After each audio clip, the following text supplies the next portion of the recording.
എന്തായാലും ഞാൻ അതിനെ കണ്ടുപിടിക്കും. ഇത് ജീവൻ മരണ പോരാട്ടം. പല ഇഷ്യൂസിന്റെ നടുവിലാണ് ദേവികയുടെ MLA സ്ഥാനം നഷ്ടപ്പെട്ടേക്കാം.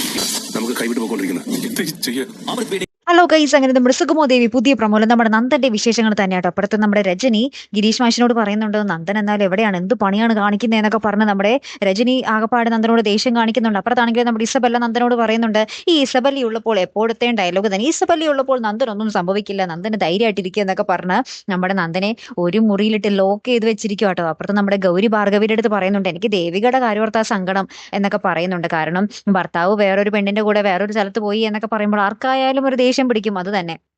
അപ്പുറത്ത് നമ്മുടെ സിദ്ധാർത്ഥൻ നമ്മുടെ പ്രഭാവതിയുടെ അടുത്ത് പറയുന്നുണ്ട്, നമ്മളുടെ മകൻ എവിടെയാണെന്ന് വല്ലതും അറിയോ, അപകടത്തിൽ പോയിക്കൊണ്ടിരിക്കുകയാണ് അവൻ എന്ന് നമ്മുടെ സിദ്ധാർത്ഥൻ ഒരു മുന്നറിയിപ്പ് നമ്മുടെ പ്രഭാവതിക്ക് കൊടുക്കുന്നുണ്ട്. അപ്പൊ അതിനിടയിൽ ദേവിക പറയുന്നുണ്ട്, നന്ദുവും ഇസബല്ലയും കൂടി ഒരുമിച്ച് ഒരു മുറിയിലുണ്ടച്ചാ എന്നൊക്കെ പറയുന്നുണ്ട് കേട്ടോ നമ്മുടെ ദേവിക. ആ വാർത്ത നമ്മുടെ ദേവികയും എല്ലാവരും അറിഞ്ഞു കഴിഞ്ഞു.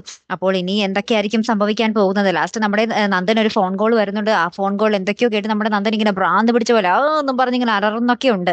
അപ്പൊ മൊത്തത്തിൽ നമ്മുടെ നന്ദൻ തീരാറായി എന്ന് വേണം പറയാൻ കേട്ടോ. എന്തായാലും കാത്തിരുന്നതിനെ കാണാൻ അടുത്തൊരു വീഡിയോയുമായി വരുന്നത് വരയ്ക്കും. Good bye.